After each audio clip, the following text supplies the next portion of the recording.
Hello students, a very good morning to all of you. I hope you all are fine and fit at home and doing your study regularly. Students, class 11th history में हमने start किया है chapter 11 and that is paths to modernization की आधुनिकीकरण के रास्ते। इस chapter में हम डिस्कस कर रहे थे दो पावरफुल कंट्रीज के बारे में, जापान और चाइना के बारे में।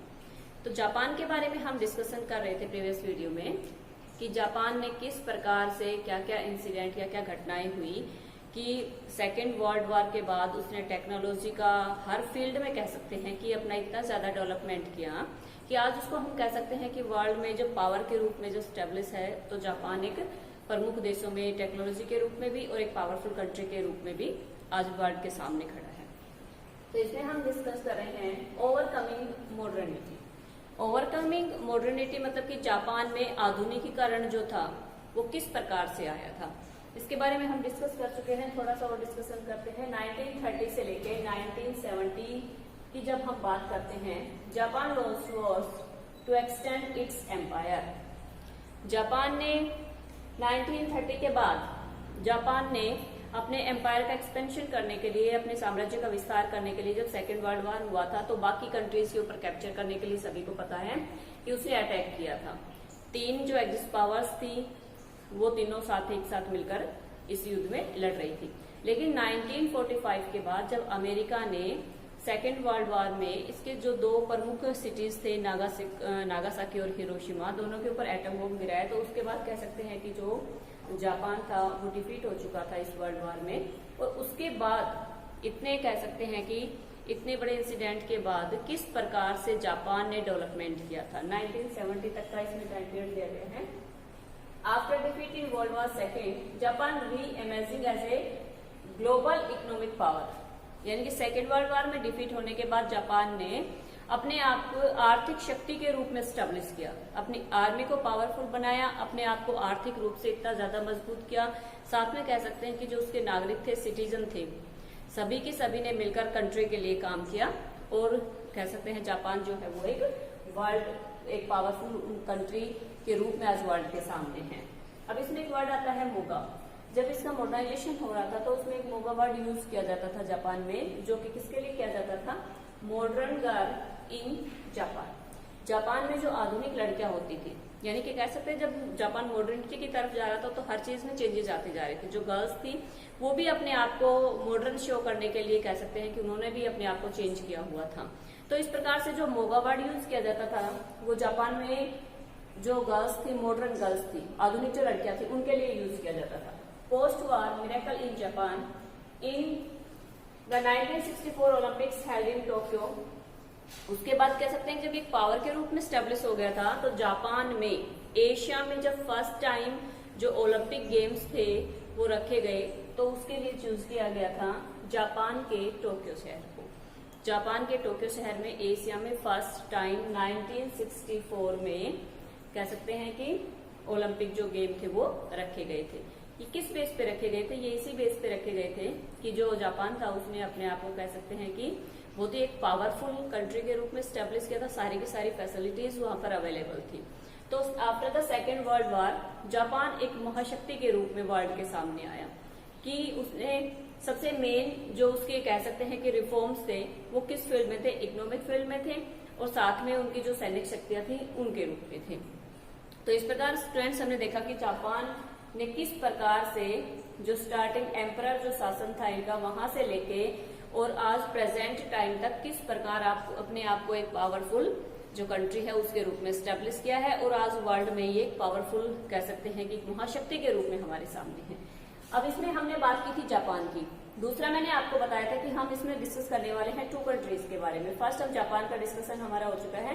सेकेंड आज हम स्टार्ट करेंगे अबाउट चाइना, चीन के रूप। सबसे पहले थोड़ी सी टाइमलाइन देखते हैं चाइना की। 644 से लेके 911 तक यहाँ पर जो शासन कर रहा था वो कौन सा था, किंग डायनेस्टी थी। किंग डायनेस्टी यहाँ पर रूल कर रही थी 1664 से लेके 1911 तक। 1911 में जब रिवोल्यूशन आई तो उसके बाद सन्यात सेन ने चाइना के लिए बहुत अच्छा काम किया था और 1911 में इस रिवोल्यूशन के बाद कह सकते हैं 1911 की क्रांति के बाद चाइना में जो सन्यासी सेन थे वो काम करने के लिए आगे आए थे। उसके बाद 1839 से 62 ओपियम वार। अब दो इनको अफीम युद्ध भी लड़ने पड़े थे। चाइना की जो क्रिटिकल कंडीशंस हम कह सकते हैं वो जापान से ज्यादा बेटर नहीं थी, क्योंकि जापान अपने आप को स्टेब्लिश करने में लगा हुआ था, जबकि जो चाइना था वो खुद में ही कह सकते हैं कि उलझा हुआ था। दो ओपियम वार यानी कि दो अफीम युद्ध हुए थे। अब इन अफीम युद्धों के बारे में हम बात करते हैं कि जो ये अफीम युद्ध हुए थे ये किस टाइप से थे और क्या थे। जो अफीम युद्ध थे उसमें क्या था कि पूरे जो वेस्टर्न कंट्रीज थी उनको कहीं ना कहीं मार्केट चाहिए थी अफीम के व्यापार के लिए। साथ में जो चाइना था इससे पहले उसने क्या किया था कि अपने जो पोर्ट वगैरह थे वो सभी वेस्टर्न कंट्रीज के लिए बंद कर रखे थे। लेकिन कह सकते हैं कि इसका जो मांचू सम्राट था, मांचू राजवंश का जो सम्राट था, and that name is Kang Hsi. Kang Hsi जो था, हमने इसमें डिस्कस किया था किंग डायनेस्टी, तो हम बात कर रहे हैं मांचू राजवंश के किंग जो एम्परर थे कांग हसी की। तो उन्होंने क्या किया था कि उन्होंने जो अपने पोर्ट्स वगैरह थे उस टाइम पे बंद करी थी, लेकिन जब धीरे धीरे वेस्टर्न कंट्रीज ने यहाँ पे आना शुरू किया, और कह सकते हैं कि मोस्टली वेस्टर्न कंट्रीज में से आने वाले जो देश था वो था ब्रिटेन। ब्रिटेन ने क्या किया कि वहां पर आके उनकी जो पोर्ट वगैरह थी वो खुलवाई, और कह सकते हैं कि 16 बंदरगाहें जो थी, उनकी 16 पोर्ट्स जो थी चाइना की, वो वहां पर खुल चुकी थी विदेशी व्यापार के लिए, फॉरेन ट्रेड के लिए। अब उसके बाद जब फॉरेन ट्रेड के लिए जब सारा का सारा चाइना कहते हैं कि ओपन हो चुका था, तो उन्होंने क्या किया कि जो बाकी वेस्टर्न कंट्रीज थी, जो बाकी की सारी आकर यहाँ पर चाइना के ऊपर कैप्चर करने की तरफ देखने लगी थी, या आपस में उनमें भी कॉन्फ्लिक्ट्स होने लगे थे चाइना में व्यापार करने के लिए, चाइना के ऊपर कैप्चर करने के लिए। तो इस प्रकार जो ये सारी चीजें चल रही थी, इसमें ब्रिटेन का कह सकते हैं कि मोस्टली जो ब्रिटेन था वो वहां पर एंटर करता ट्रेडिंग के रूप में। किस प्रकार से, क्योंकि भारत भी उसकी जो कॉलोनी थी, भारत पर कैप्चर किया हुआ था, यहाँ से क्या करवाते थे वो खेती करवाते थे अफीम की, और उनके लिए मार्केट ढूंढ रहे थे वो जाकर चाइना में। इस प्रकार भारत से अफीम की खेती होती और वहां पर बेचने का जो काम हो रहा था वो चाइना में हो रहा था। और चाइना की जो जनरेशन थी कह रहे कि पूरी तरह से अफीम की गिरफ्त में आ चुकी थी। इसलिए कह सकते हैं कि एक बहुत बड़ा नुकसान था इस चीज का चाइना के लिए। इसी चीज को लेकर 2 ओपियम वार्स हुए थे, 2 अफीम युद्ध हुए थे between China and Britain. And time period था इनका 1839 से लेके 1860 टाइम। उसके बाद देखते हैं 1911 में। 1911 में किंग डायनेस्टी को कह सकते हैं रिवोल्यूशन के जरिए हटाकर यहाँ पर आने वाले सन्यासी सेन, स्टैब्लिश रिपब्लिक, उन्होंने क्या किया कि चीन में गणतंत्र की स्थापना की 1911 में। सन्यासी सेन ने सबसे ज्यादा बेस्ट काम किया है चाइना के लिए। अब उसके बाद देखते हैं हम 1926 से 49। अब चाइना में गृह जो सिविल वॉर थे, गृह युद्ध थे, वो स्टार्ट हो गए थे। हम देख रहे हैं थोड़ी सी टाइमलाइन देख रहे हैं चाइना की, किस प्रकार से कौन से टाइम पीरियड से लेके कहां तक कौन कौन सी चीजें हुई थी। 1934 में लॉन्ग मार्च था। ये लॉन्ग मार्च किसका था? ये कम्युनिस्ट जो पार्टीज के जो मेंबर्स थे उनका था, क्योंकि जो दूसरी पार्टीज के लोग थे उन्होंने कह सकते हैं कि इनको हटाने के लिए, सत्ता से हटाने के लिए इनको कैप्चर करके एक स्थान पर कह सकते हैं कि इकट्ठा करके और इनको बाहर निकलने का जो इनका रास्ता था वो बंद कर दिया था। अब कम्युनिस्ट ने क्या किया कि कम्युनिस्ट जो थे वो दूसरे रास्ते थे, नॉर्थ चाइना की तरफ निकल पड़े थे पैदल ही। और ये जो इनकी जर्नी थी वो इतनी ज्यादा लंबी थी कि इसको हिस्ट्री में नाम दिया गया है लॉन्ग मार्च का। अब उसके बाद आता है 3 अप्रोचेस ऑफ चाइना। 3 अप्रोचेस कौन कौन से सुधार किए गए थे, 3 जो दृष्टिकोण थे हम उनकी बात करते हैं। सबसे पहले कह सकते हैं हम कि सुधारों के लिए जो सबसे मेन प्रारंभिक जो प्रयत्न किए गए थे उनके बारे में डिस्कस करेंगे। सबसे पहले Kang Youwei use traditional ideas and new and different veg.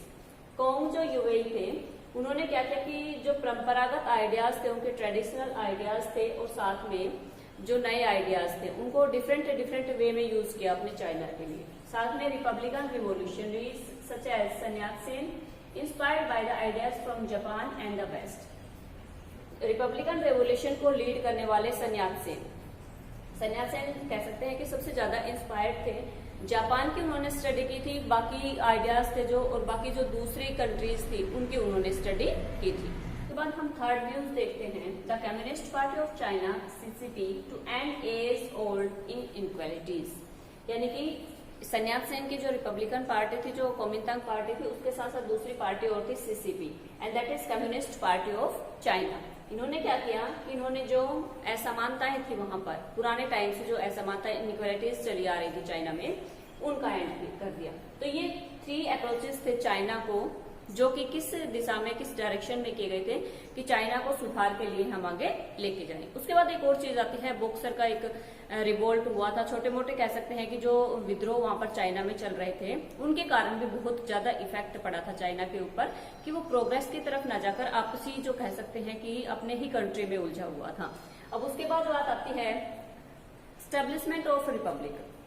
Republic की स्थापना, गणतंत्र की स्थापना वहां पर कब हुई थी? 1911 में, जब रिवोल्यूशन की गई सन्यात सेन के द्वारा, और जो मांचू राजवंश वहां पर चला आ रहा था, मांचू डायनेस्टी लंबे टाइम पीरियड से वहां पर राज कर रही थी, उसका एंड कर दिया गया था।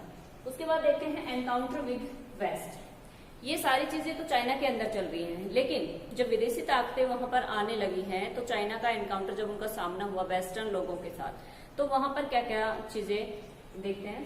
First encounter of China with the west in the 16th and 17th century. सबसे पहले 16th और 17th सेंचुरीज में मैंने आपको बताया जैसे कि जो वेस्टर्न कंट्रीज थी वो चाइना में व्यापार करने के लिए आना चाहती थी। तो इसी प्रकार से जो फर्स्ट एनकाउंटर हुआ था चाइना का वेस्टर्न कंट्रीज के साथ, वो हुआ था 16th और 17th सेंचुरी में। अब इसके बाद बात आती है ब्रिटेन की। ब्रिटेन के साथ 2 ओपियम जो वार थे, 2 अफीम युद्ध मैंने आपको बताए 1839 से लेकर 42 तक। तो इस प्रकार से जो ये युद्ध चले थे, फर्स्ट वार था ये ओपियम वार। उसके बाद सेकेंड ओपियम वार, क्योंकि चाइना के अंदर कह सकते हैं कि जो अफीम का व्यापार था वो ब्रिटेन ने इतना ज्यादा बढ़ा दिया था कि उनको ब्रिटेन के साथ युद्ध करना पड़ा था इस चीज का। अब उसके बाद आती है बात 1911 में, जो सन्यात सेन थे, उन्होंने चीन में क्या किया कि उन्होंने रिपब्लिक की स्थापना की, और इसी के साथ जो मांचू राजवंश था उसकी एंड कर दिया गया। अब उसके कह सकते हैं कि इस जो ये रेवोल्यूशन हुई थी 1911 की, हम बात कर रहे हैं चाइना में 1911 की रेवोल्यूशन की, उसके मेन क्या कारण थे? सबसे मेन रीजन तो यही था इनका कि जो कह सकते हैं जो मांचू राजवंश के जो शासक थे, रूलर थे, वो जो काम कर रहे थे वहां पर, वो अयोग्य थे। यानी कि चाइना को डेवलपमेंट की तरफ न ले जाकर वो क्या कर रहे थे कि आपस में ही कह सकते हैं कि वहां पर सिविल वॉर जैसी सिचुएशन फैली हुई थी। दूसरा क्या हुआ था कि उन्होंने जो सुधार रिफॉर्म्स करने की जो पहल की थी स्टार्टिंग में, वो भी उनकी ज्यादा सफल नहीं हो पाई थी। थर्ड क्या था कि जो ईसाई मिशनरीज थे, उन्होंने क्या किया था कि उनकी जो एक्टिविटीज थी चाइना में, वो भी एक चीज थी, वो भी एक कारण बना था इस क्रांति का।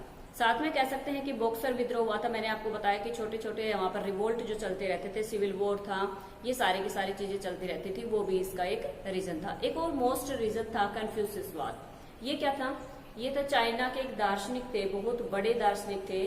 उनके जो विचार थे, उनके जो आइडियाज थे, जब वो स्प्रेड होने लगे थे चाइना में, तो वहां पर लोगों के मन में कहीं ना कहीं ये बात आ रही थी कि हम एम्परर का जो शासन है उसको हटाकर क्या करें, यहाँ पर जो रिपब्लिक है उसकी स्थापना करें। क्योंकि उसमें सभी लोगों को, जो कन्फ्यूशियस जो कह सकते हैं स्कॉलर थे, उन्होंने क्या, उनके जो विचार थे उनसे प्रभावित होकर लोग सभी आपस में एक दूसरे को इक्वालिटी के रूप में, समानता के रूप में, स्वतंत्रता के रूप में अपने आप को वहां पर रहने के लिए देख रहे थे। तो ये सारी चीजें थी कि जब 1911 में रिवॉल्यूशन की गई बाय द सन्यात सेन, चाइना कह सकते हैं कि उसके बाद डेवलपमेंट की तरफ आगे चल पड़ा था। बाकी इसके बाद की जो इंसिडेंट है कि चाइना में सन्यात सेन के टाइम पीरियड के दौरान और उनके बाद और आज प्रेजेंट टाइम तक क्या क्या रिफॉर्म्स किए गए, क्या क्या सुधार हुए, किस प्रकार से चाइना आगे बढ़ रहा था, नेक्स्ट वीडियो में। Okay students, thanks to all.